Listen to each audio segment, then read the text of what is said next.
Welcome to Positive Talk with Kevin McDonald. Hey, that's me. Hi, and welcome to Positive Talk. Our show features the best positive stories and people from around the globe as we endeavor to answer the universal question of why am I here and what is my purpose? Understanding that can change everything, and knowing your greatness is fundamental to living your best life. So join us right now as together we work to create the adventure of our lifetime. And welcome to the show, everybody. It's a brand new week, and we are very excited to be here. We've got a great guest for you, and guess who? I know that you have been wondering, but Brichelle's been under the weather a little bit the last week, and she's back. She's much better now, I think. And Brichelle, how are you today, kid? I'm doing good. I spent the morning in the mountains, and that was a beautiful, peaceful time that I got to ground myself at the beginning of the week. I'm happy to be on the show with our guest this morning, starting off our Monday. It's going to be a great day continued. We have Corey Lyon Folsom here with us today. He has a website, corerelationships.com, and a book called Soul Statements I can't wait to talk about. So thank you for being here, Corey, and how are you today? My pleasure. I'm really happy to be here and feeling good. So how long has the book been out? Let's see. So about a year and a half. Oh, good. And I'm sure you've had a bunch of reviews and stuff and all that kind of good stuff. Yeah, the reviews are phenomenal. And doesn't that make you feel good? Yeah. When something that you made me feel like it was worth doing. Well, it's like, and I wouldn't know anything about this, but it's almost like giving birth, isn't it? Absolutely. Yeah. And it's an important aspect of who you are, but the reviews that you've gotten. So tell us a little bit about, I'm curious to know, Soul Statements. What's it all about? Well, I coined the term soul statements for when you tell yourself something really true and eternal and good about yourself. So the goodness that's in your center, and the book Soul Statements is really based on the premise that answers and truth are inside, and there's a host or a plethora of tools and practices and tips to getting still, getting quiet, hearing that whisper of spirit from your own heart, your own inside, and then being able to embody and vision that into a statement that you remind yourself in times of distress or hopelessness or helplessness of, this is actually what I'm made of. I can handle whatever life is doing right now. Because yourself and your heart and your soul all resonate with you as the individual. And it has to begin with you, not an external source or somebody else that tells you, oh, now, Corey, you need to believe this, or this is what I think you should. It doesn't, that's not where it resonates from. Do you agree? Yeah, absolutely. And so I really believe that each person has a connection to the divine, has a connection to a greater truth. And we also have a destiny and a purpose. And the more we can be in alignment with that, the more we can remember just how empowered we are. You know, it's interesting. You're using words and phrases that I have lived by for a very, very long time. And Brichelle's getting a taste for some of these things. She's been with us for about a year and a half. And so today, Corey, this is going to be very instructive for Brichelle in talking with you. Don't you agree, Brichelle? I do. And I wonder, did you write this book based off of understanding that when you open the door, let's say, to a new way of living and allowed yourself to practice these things, was it easy to have help in learning and guiding? Or did you think, hey, I should write a book about this because now that it is so extremely powerful, if I can share that and make it easier for people, maybe that will help, because going into this for me, it's so peaceful at times and it's very easy. You'll hear me say sometimes, oh, it's so peaceful and it's so free flowing. And then at times I'm like, I don't know what's happening, but I'm rolling with it because I have no other choice. So what was your situation? What made you come to that book? Well, I didn't learn a lot of communication skills as a child growing up. I had an amazing and wonderful, nurturing family and a great childhood in rural Maine. And but we didn't have conflict in our family, which is not bad. It's just I didn't then learn skills to move gracefully through conflict.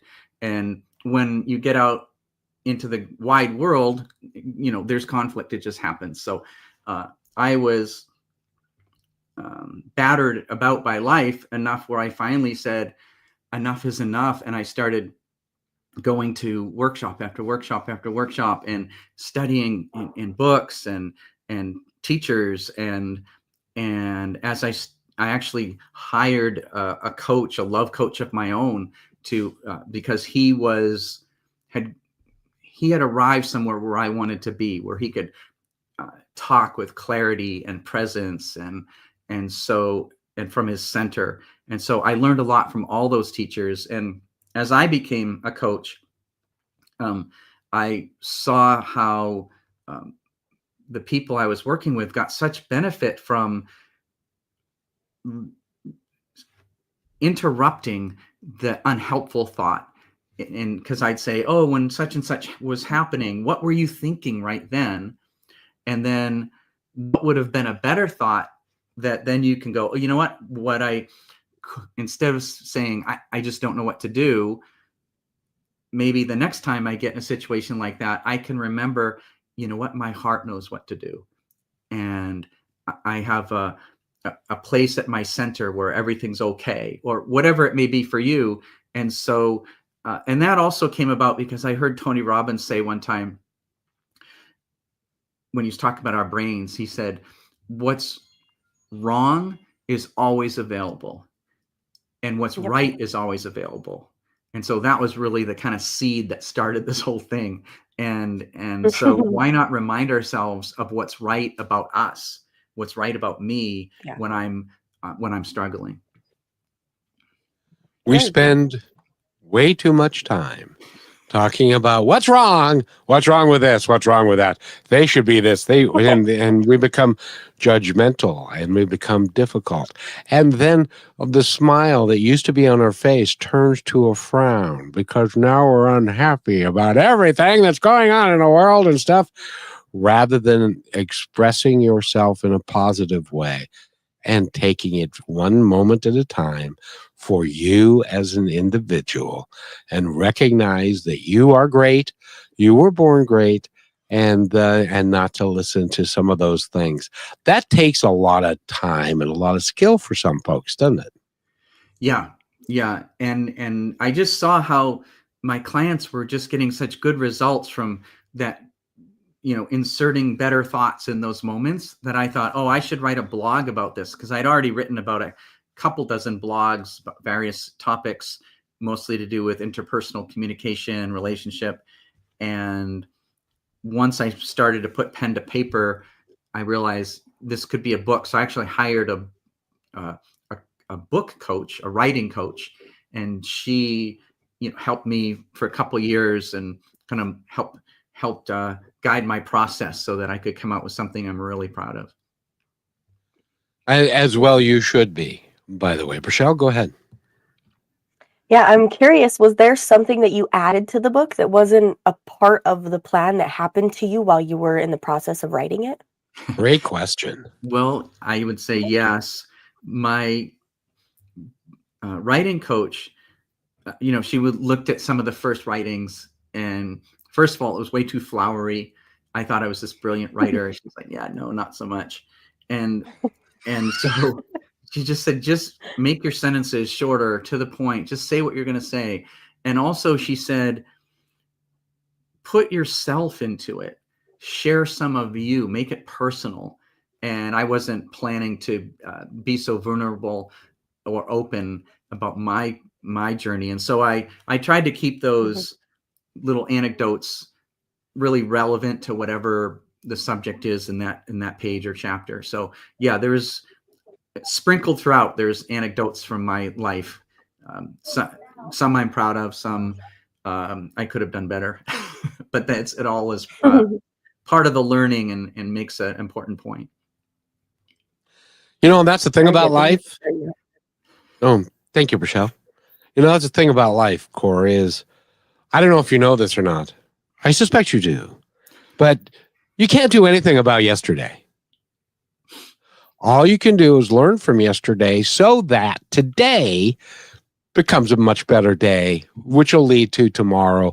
And it kind of then tends to feed on itself. But so many of us play the victim, and we tend to think in terms of, well, this happened to me and that happened to me, so now this is how I'm going to respond to that, rather than looking at, well, what happened to me, if I consider it a blessing and I move from it and I learn from it and don't repeat it, then I can do so much more. Isn't that kind of the gist of what your work? That's what all the great teachers are saying, I think, isn't it? Absolutely, Kevin. And, you know, I heard someone a long time ago say the only thing harder than learning from experience is not learning from experience. That is so true. And why not make that voice in your head a little more kind, a little more resourceful, a little more loving when it matters? And so that inner dialogue, you know what, I'll actually, if I catch myself catastrophizing or thinking about the worst outcome, I can stop myself and say, oh, you know what? I used to think that. And what's really true is I can call upon the grit inside me, or my heart is a trusted guide. There's strength in my center. I can trust my deep knowing to guide me. Whatever one of those I want to pick or comes up in the moment. And so it's a way of, I'm not trying to trick my brain and say, you know, it's an affirmation of a desired state or condition in the future and say, oh, it's already here. But I'm just saying, oh, you know what? That's an unhelpful thought. And what I believe is something greater than what I just, so then my next thought becomes a better thought, which then can help me make a better action. So what was this like when you first learned it? Like trying to actually practice this, what was that like for you?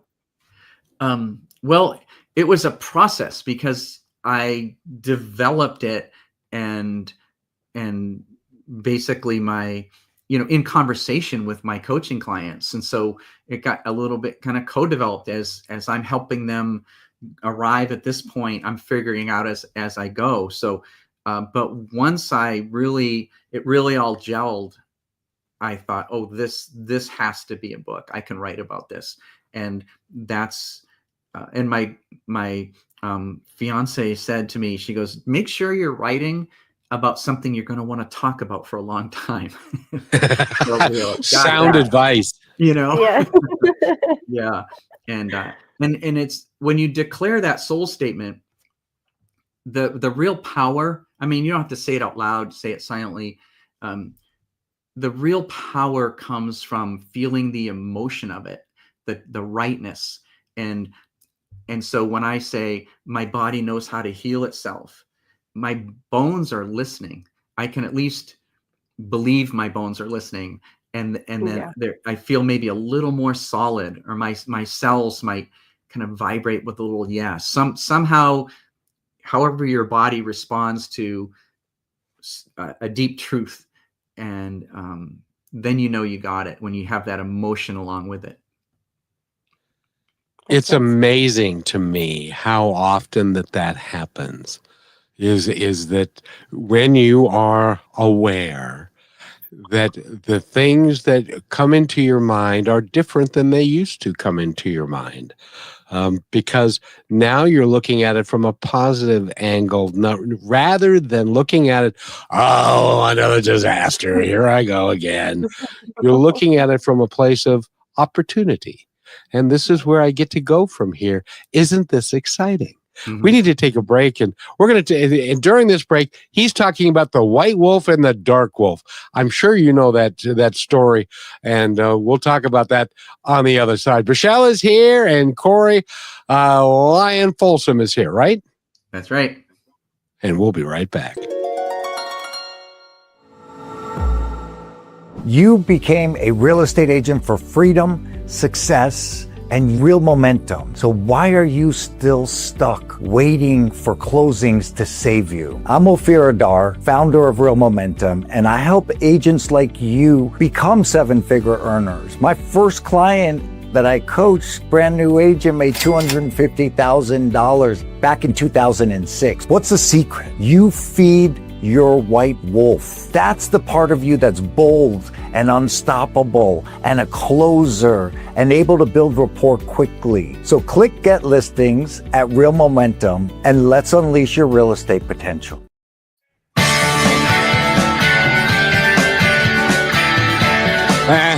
And welcome back to Positive Talk. Sometimes the music on this show is like a box of chocolates. You never know whether you're going to get any or not. And, or anyway, so we're talking with Corey Lyon Folsom, and the name of your book again is Soul Statements, a love coach's guide to successful communication. And your website again is orrelationship.com. Oh, see, now that works out really well. That works. So let me ask you, the white wolf, are you familiar with that story? I am. Would you like to tell it to our audience? Because there's somebody in the audience who has no idea what in the hell we're talking about. Well, there was a distressed young man or a confused young man in a Native American tradition who was speaking to an elder, and he was saying, how come life is rough, basically, and how come I'm just, not getting where I want to be? And the older man was saying, well, within you, imagine that there's two wolves, and one is a white wolf, and it's your higher self, your purpose, your good direction, walking the red road. And then the dark wolf, which is, they're both hungry, but that one will lead you down a destructive path. And the young person says, well, how do I know, how will I keep the white wolf, the one that I'm following? And basically he said, well, that's the one you feed. So Exactly. And as you feed your white wolf, the dark wolf, because you're not feeding it, gets smaller and smaller and less of an influence on you, and the white wolf gets bigger and more powerful and more powerful. And that's how you really initiate change in your life. Do you agree? 100%. Isn't that cool? Isn't that good? Now, Brichelle, as you look at her, she looks like she does have a Native American background and stuff. So that is a great story, isn't it, Brichelle? Yeah, it is. I mean, everything kind of depends on our background. And as I got older, I kind of want to talk to you about this, Corey, too. I was curious as when you were talking, I had this thought in my mind of, there was a switch in my mind before I even learned half the things I know now when I started with Kevin. But there was a point where I realized, you'd see people who were purely just the victim in their situation and always complaining and asking for help, and it was just this ongoing thing. And then I saw people, the same thing, they were going through the same thing. They could have been the victim, but they decided not to be, and they made it about the journey. And I had heard the statement, it's about the journey, not the destination. And that switched a lot in my mind because I wasn't enjoying the journey. I wanted the destination. I was sick of the journey. I get it. I understand. It's full of ups and it's full of the downs. I just want to be where I'm at peace. But when you're chasing that, it's almost like you're asking for yourself to settle. And so when this break happened, no matter what someone's going through or what their background is, it doesn't defy what you're worth, and it doesn't mean you cannot do what any other successful average person does. Do you agree with that? Because I know lots of successful people who had a horrible upbringing and made the best of it. That's right. That's right. And I think, Theodore Roosevelt, our president, past president, was a wonderful example of that. He had an older brother who was more handsome, better talker, didn't have the squeaky voice that Teddy had, didn't have the asthma that Teddy had. He just was like, smoothly gliding through a great life. And everyone thought he would do great things. And, he's a great dancer and talker, everything else. So, and they both went to Harvard. And, but one time, a very sad thing, their father died. And the father was everything to this really close family. And they actually called him Braveheart. They didn't say dad or father. They called him Braveheart. And his name was Theodore Roosevelt as well.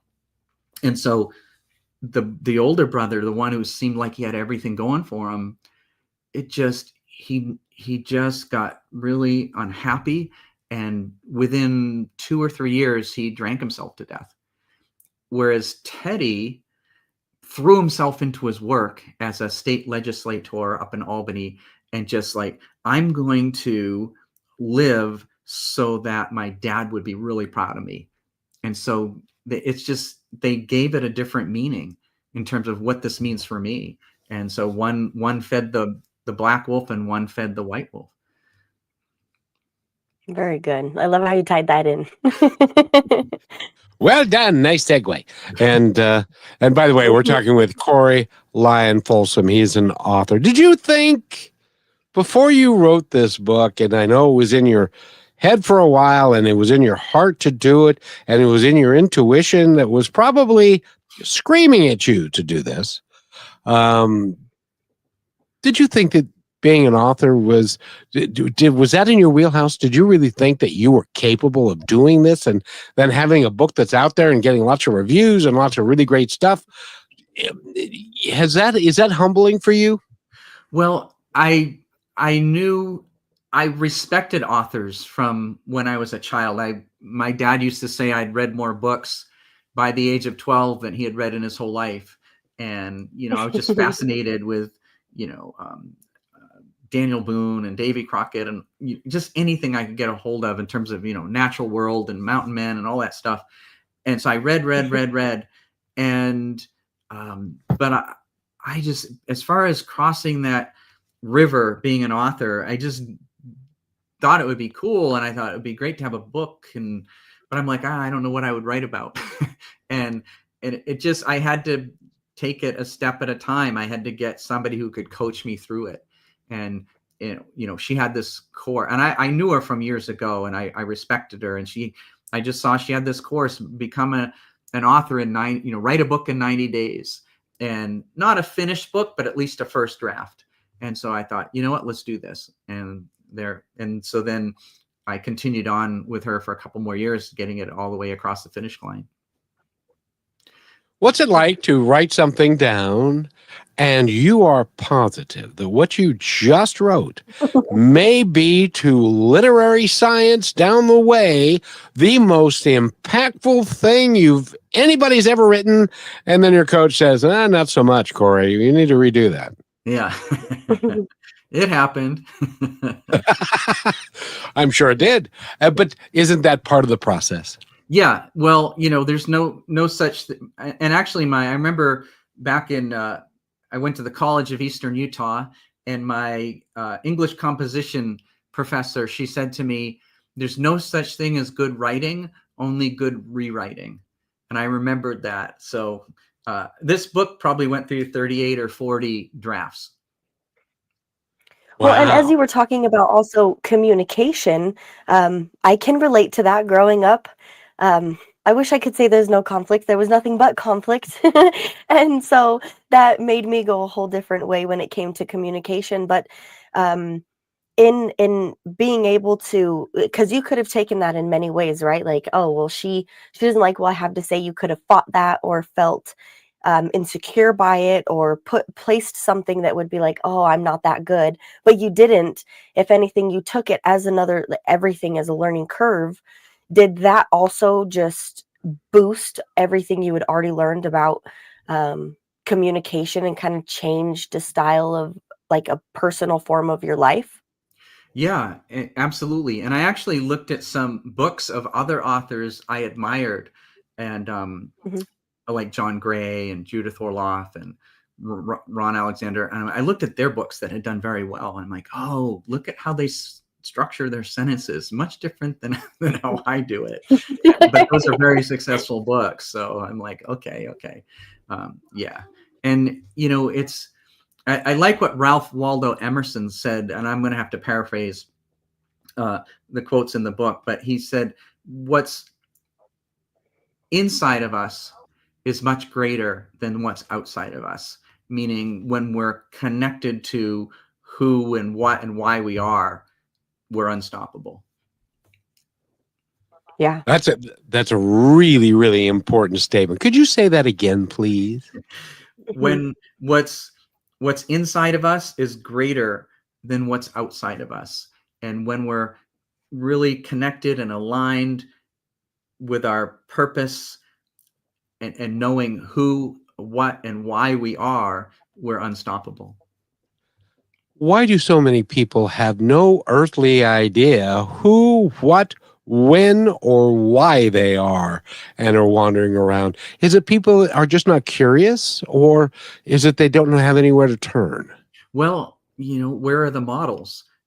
For all of us, our parents were our first, communication models, intimacy models, parenting models, and they didn't necessarily have all the tools that would have led to better communication and more clarity. And so you actually have to do a little work, I think, to find people that have what you want and are willing to teach you. Yeah, I was just going to say, I know we need to take a break here in a few minutes, but I wanted to touch on that because I used to think it was really just the younger generation that didn't understand, but it's a broad perspective of us. And I was going to ask you specifically, when you went through this realization and decided you wanted to create that change and wanted a better life for yourself, it changed all of your surroundings as well, right? Oh, absolutely. And I'm a kind of a proponent of when everything changes, change everything. And so there were several times in my life where everything got flipped upside down and I went this direction or that direction. But what made it different in that last cycle was I reached out for people that could help. I went to these personal development workshops. I hired my coach, and I didn't just make decisions based on what was in my own head. I used experience of other people and bounced things off of them, and they're like, yeah, don't do that or whatever. Yeah. Reach out for help. It's important. Yeah. Isn't it remarkable when you're rattling off and talking to a coach, and then they ask you a deep question that makes you think as to why you said what you just said. And oftentimes you don't even have an answer for what it is that you were spewing out of your mouth, because that's just what you'd always been told, until somebody says, so why do you think like that? Or what does that mean to you? Or, and then you have to start thinking deeply about what it is. Yeah.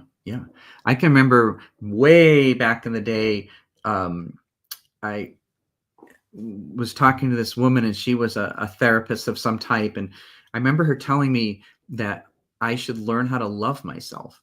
And I was like, I have no idea what she's really talking about, or how I would go about that, or why it's really important. I just was like, no, I have no context for that. And so, I mean, it was 25 years later, 20 years later, that, in different workshops. And what I personally figured out for me was that to get to that promised land, I needed to first learn to accept myself. That was like a little stepping stone to getting there. So that's where I had to start.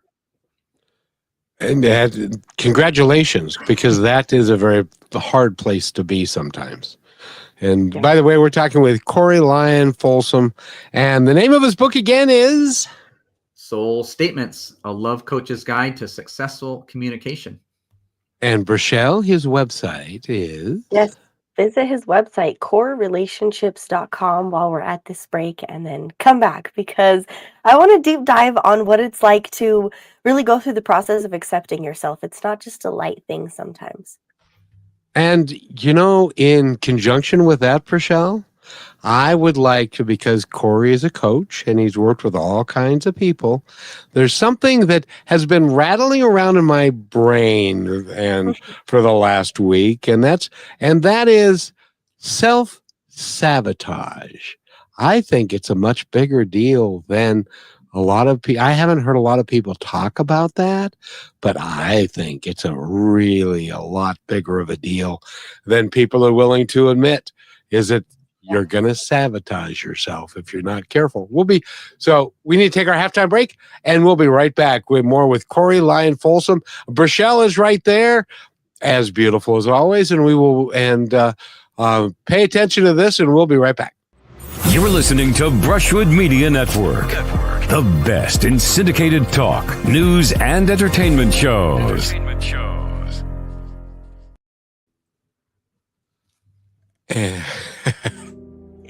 As you go about your daily life, look closer.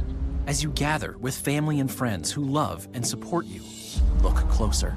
There are youth right in your community who don't have the home, warmth, and healing you have. So look closer. Every year across America, a staggering 4.2 million youth are homeless or trafficked. And for 50 years, Covenant House has worked relentlessly to keep them safe and protected. Tonight, 2,000 young people will sleep safely in a Covenant House bed. And tomorrow, they will wake up surrounded by love. They get clean clothes, hot meals, medical care, and a safe place to sleep. 24 hours a day, 7 days a week. In sites across America to help them fulfill the great promise of their lives. So look closer at Covenant House. To help or get help, go to covenanthouse.org. And welcome back to Positive Talk with Kevin McDonald. Hey, there she is. Brachelle's right there, and Corey Lyon Folsom is with us. And Brachelle, you asked your portion of the question first. I thought that was really good. Just maybe just more of something that was really helpful or some advice that you got when it came to accepting who you were to be able to move forward past that. Sure. Again, came from Tony Robbins. I heard him say one time, he said, honesty, real honesty isn't, telling other people what you think of them. That's not but that real honesty is being honest with yourself about why you did that or why you didn't do that, or what my motivation was for not speaking up or for saying this. And so that really, really impacted me. And so I became willing to be honest on the inside and look at my flaws and say, oh, wow, you know what? I did that. I accept that I did this. I was mean. I wasn't operating from a good place. And, I caused someone to feel bad or whatever it may be. And so I became willing to tell the truth. And so that's what has to start on the inside. It doesn't mean you start, airing your dirty laundry. That's not necessarily helpful either. But there's this just kind of a purity to being real and undefended with your own assessment of why you did this or why you didn't do that. And so that's a good place to start, is that self-honesty. Yeah. I would say that for me, it was helpful to step outside of myself and I kind of pictured it like my new self that I was creating, looking back at my old self, and without judgment, more with like curiosity and forgiveness and understanding and love, because that's what she didn't have. That's why she was so chaotic. And not trying to really push that away either, because when I first learned it, I was like, oh, well, that's in the past. She doesn't matter. I'm just going to forget all of that ever happened, and I'm going to move past that. But accepting it, I think, was much more powerful, because now I can move much more freely when it comes to especially conflict. But I want to jump straight into what Kevin was talking about, because we talked about it personally this morning for a minute, and I really, really want to hear your perspective when it comes to it. Yeah, and I think in this situation like you're describing, I think it's important to, somebody can be acting badly, or you can say, oh, there's all these times this person, had a poor response and shut me down, or whatever they did. And what's important really is, what am I going to do now, or what am I going to do next? And the best thing is to identify, what's my value? What do I value? So I value safety. I value respect. I value clear communication. I value trust. I value love. I value consideration.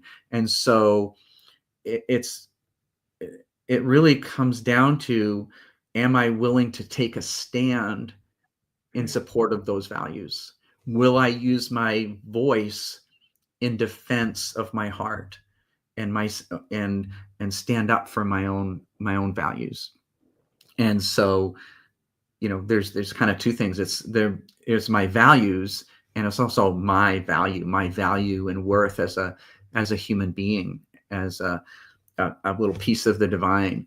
And so the more you grow in that self-awareness of that, I'm worthy of a place in this world, I'm worthy of a place to lay my head, I'm worthy of good work, I'm worthy of purpose, then you're more willing to say, my value for respect isn't being met right now. Yeah. And it's okay for your values to change as well as you change, right? Absolutely. And then one of the nice things about saying, leading that way is, you're not pointing a finger and saying, I don't like what you're doing. I don't like that you're yelling right now. You can say, my value for feeling respected isn't being met right now. Yeah. And so you're because, they're the expert on, why they're doing something. They don't need to be instructed on that. But what they're not necessarily the expert on is how that's impacting other people. And so if you keep leading with, this is the impact on me, it's a better place to start. Yeah. Thank you for deep diving on that. That was amazing. Corey, I've been in management for a long time.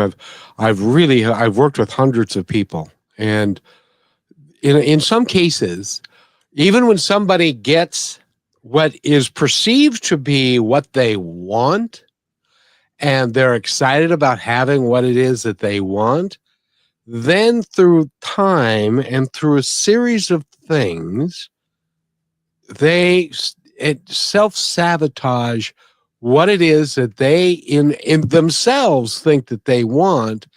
Why does that happen? And is that because of what happened in the past and they don't think that they're worthy? They haven't found their worthiness yet and embraced it?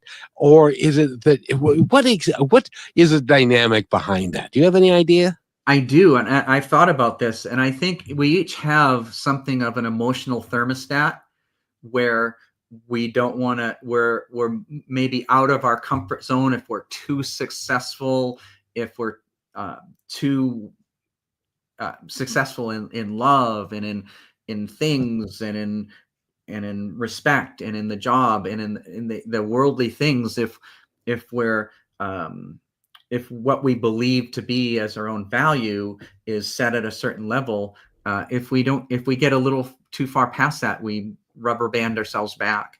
And it could be a fear of failure. It could be a fear of success. It could be a fear of loss, of avoiding embarrassment. That was my thing. I would go to extreme lengths to avoid being embarrassed.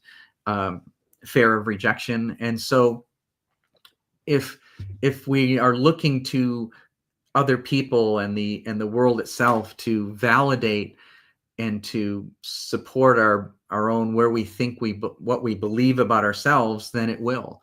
But if we can detach what we believe to be our own value and what we know to be true in those quiet, still moments with our own heart, then we're less affected by that, and we can be guided toward a bigger expression, because I'm not as worried about what people think. I'm more concerned with what I know to be true about me.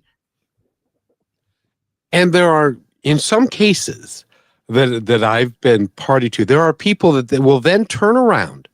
They will be happy with what's going on and where they're getting to, and then they will turn around and they will decide that it's not any good anymore, or it's people are not being kind, or they're not, for whatever reason. And a lot of it is a story that they're telling themselves to justify the reason why they're going into this self-denial and this self-sabotage. At least that was my opinion. What do you think? Am I close? I mean, is that actually a thing? No, you're exactly right.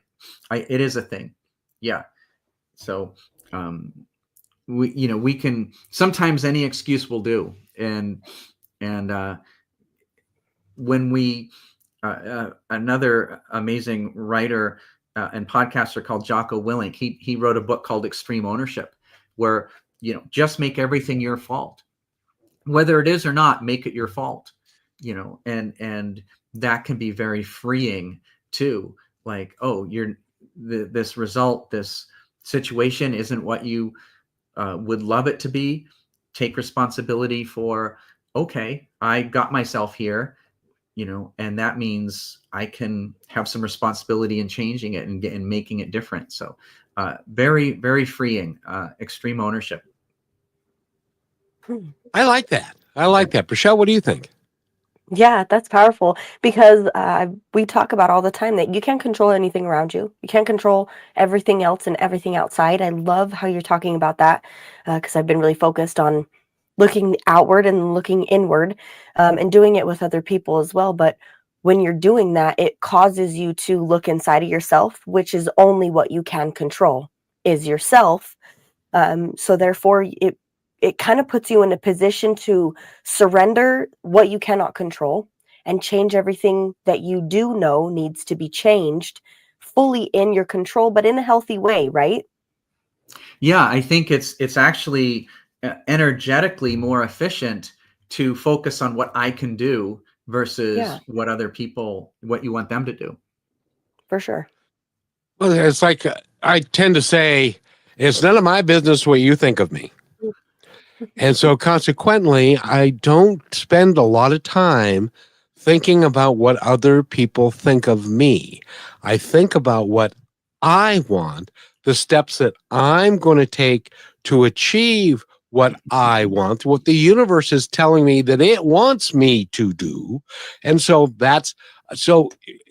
it almost becomes, and sorry, Mom, but I hate to say it almost becomes, people become inconsequential about what it is that you are after, what you believe, and then you have to own your truth and be able to articulate, I like this, I'm not so happy about that, and this is why this is how I'm going to feel better and thrive. And does that make any sense, or am I overthinking it?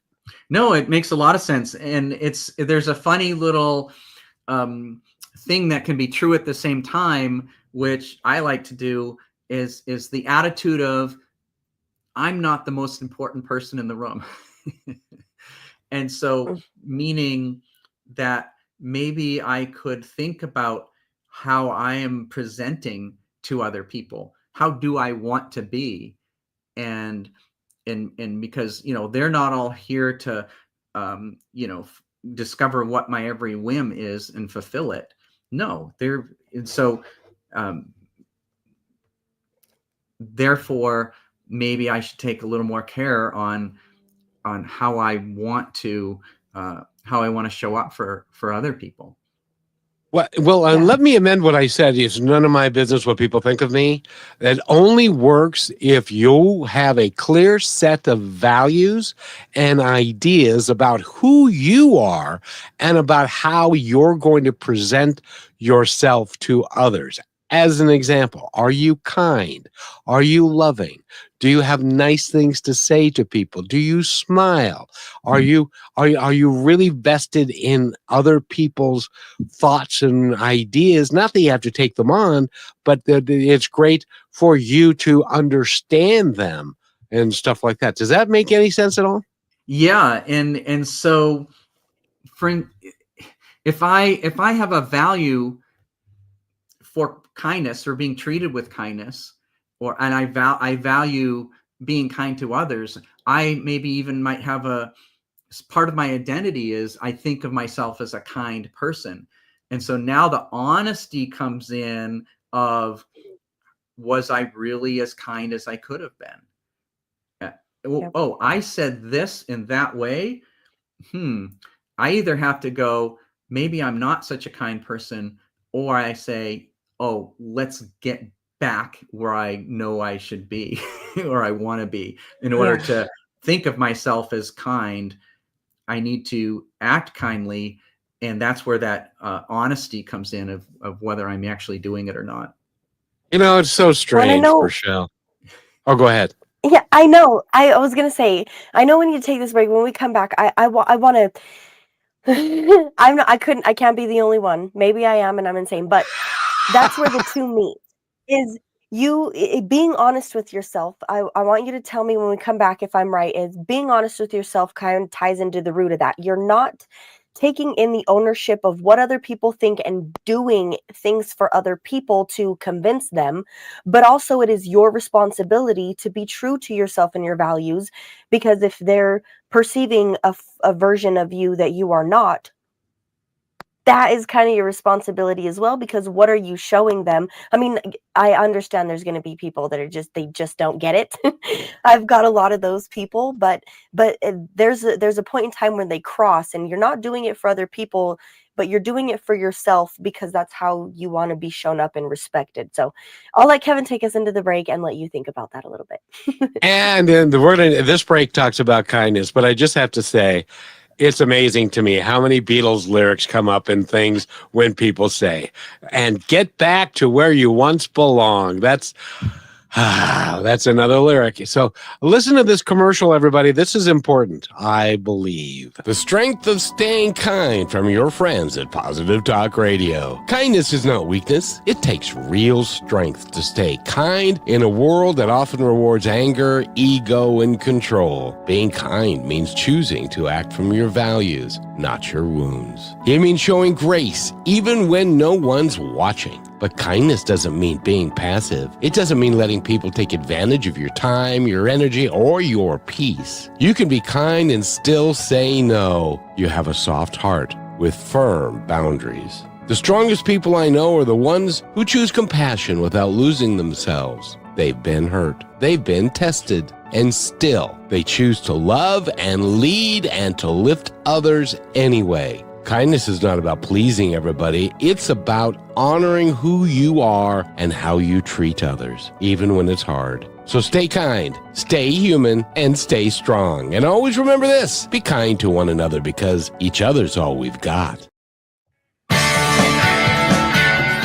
And welcome back to Positive Talk with Rochelle. She's over there. And my name is Kevin. And Corey Lyon Folsom is with us. He's written the book, which is called Soul Statements, a Love Coach's Guide to Successful Communication. Highly recommend that book. Please go get it. And Rochelle, his website is? Website is Core. Sorry, there's so much going on in my brain right now, people. Core relationships mindfulness.com. You can find his book there. There's lots of things to check out, and it is a very beautiful website. I love how it's so simply broken down. So. And I'm getting to know you well enough, Rochelle, that you were thinking and your mind was going about a question that you wanted to ask Corey. So No, I was ready to rephrase my question, and then I realized that we were still talking about something else. So go ahead and ask your question. Yeah, just if you remember what I said about how the two meet with, don't be fake and be honest with yourself, but don't do it for other people and to prove their opinions when you're not really that person either. Mm-hmm. Go ahead, Corey.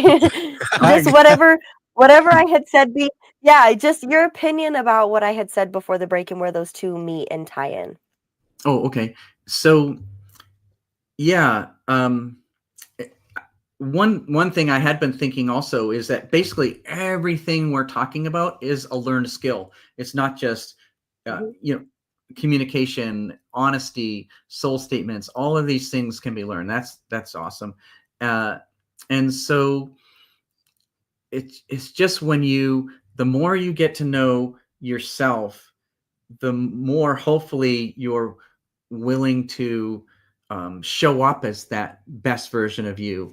That if you think you're kind, well, that then is upon me to then prove to myself that yes, that's important to me, and so I'm going to act that way. And so it's about who I want to show up as, and I think clarity is a wonderful thing. I have a little section in my book called "The Courage to Be Clear," because it is take bravery to say, hey, wait a minute, I'm not sure what I'm feeling right now. Is there, what's going on?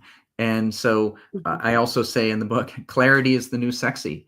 And so just being clear and upfront with yourself first, that self-honesty leads then to clarity. And when you can be clear enough to distill a value into a soul statement, then you just keep reminding yourself, this is the true me, and you align with the capable version of you versus the critical you. Capable versus the critical, Kevin. Are you saying that there are people in your life that are critical, Rochelle? And that's a rhetorical question because I know that's true. But at the same time, Corey, isn't it part of our master plan? Because none of us has it figured out when we first get here. We're learning, and then we get told a bunch of stuff that ain't true. And then we have to unlearn those behaviors and then learn new behaviors. And it's a process. It's an ongoing process that lasts, hopefully, for the rest of your life. Isn't that so? Yeah, I hope that I keep growing in my understanding all of my days. And, the behaviors that we found out worked in our family of origin, it's a good idea to revisit those as we grow into different situations and go, well, is it still, the best way to get what I want, a temper tantrum, or just being quiet, or whatever it is? It's good to just kind of check. and life will check us too. Life will say, yeah, no, we're not going to respond the way you want. Because what I found is that life responds, that the world responds to not necessarily what I want or even what I don't want. It responds to presence. How aligned am I? How connected to me am I? Am I tuned to my own radio station? Amazing you would say that, because I'm a radio guy. So anytime you talk about radio, I'm all there and stuff. But Rochelle, what Corey is saying makes a tremendous amount of sense, because it is what we all are striving to understand why we're here. And you did something this weekend which was just phenomenal, and I highly recommend it.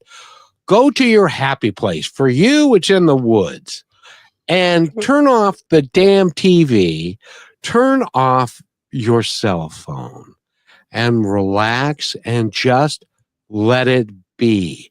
let the things come to you, that thoughts that come to you that you may have never thunk before because you didn't think that you could thunk them things. And if you're sorry, if you take and be, I do know English, I promise I do. If you take it quietly and allow these things to come to you, Corey, won't they come to you? And I'll bet you sitting here that you are a different man than you were 10 years ago. Would that be true? 1,000,000%. And the person that you are today, do you ever have anybody walk up to you and say, "You've changed, boy. Why have you changed? I like the old Corey better"?